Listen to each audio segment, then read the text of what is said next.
وفي محاضرة النهاردة هنتكلم عن بعض التركات لعمل فيديو احترافي، والتركات دي بتفيد المدرسين ومنشئ المحتوى بحيث ان هو يعمل فيديو احترافي بيجذب المشاهد وبتخليه بيستمع للفيديو من اول ثانية لاخر ثانية. نيجي بعد كده بقى لو انت مثلا محتاج تحط مثلا كذا رسمة جنب بعضهم او كذا رقم او اي حاجة، كذا حاجة عاوز تحطهم جنب بعض عادي جدا، بتروح عندك على البرنامج وتعمل سيرش وتبدأ مثلا لو هتدور على مربع، لو انت مش عارف زي ما احنا قلنا مربع باللغة الانجليزية بتروح على جوجل وتقول له هنا ايه مربع، هيقول لك سكوير، تروح واخدها كوبي ورايح على البرنامج في السيرش وتقول له ايه بيست وتقول له ايه ابدأ سيرش.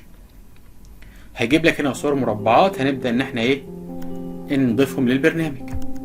طبعا هنا بيبدأ يعرض لك المربعات بقى، بتختار المربع المناسب، وليكن مثلا نختار المربع ده كده. عايز بقى انت تعرض منه اكتر من شكل جنب بعض كده، فبتقول له هنا ايه تبدأ تقول مثلا كوبي بيست، كوبي وبيست، كذا نسخة اهو، كوبي وبيست. طب عايز بقى تظبط المربعات دي بحيث ان هما ايه يتبانوا كأنهم كلهم مظبوطين بالمسطرة.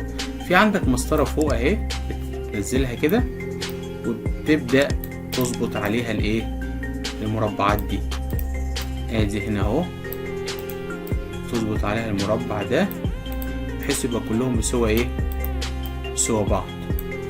عايز طفي عندك مسطرة تجيبها تاني اهي تظبط على الجزء اللي تحت. طيب طبعا ممكن انا كمان بستفيد من الخطوط دي لو انت مدرس مثلا او بتدرس الخط، تبدأ تجهز تعمل مثلا اللي هو كراسة الخط العربي، خطوط زي كده اهي وتخليها ايه مثلا وتبدأ تكتب عليها بقى باللغة العربية، وبتحدد مثلا الايه الحروف اللي هي فوق السطر واللي تحت الايه اللي تحت السطر. ممكن كمان عليها تكتب حروف لغة الانجليزية وبتتعلم الكتابة على اللغة الايه الانجليزية من خلال المسطرة دي.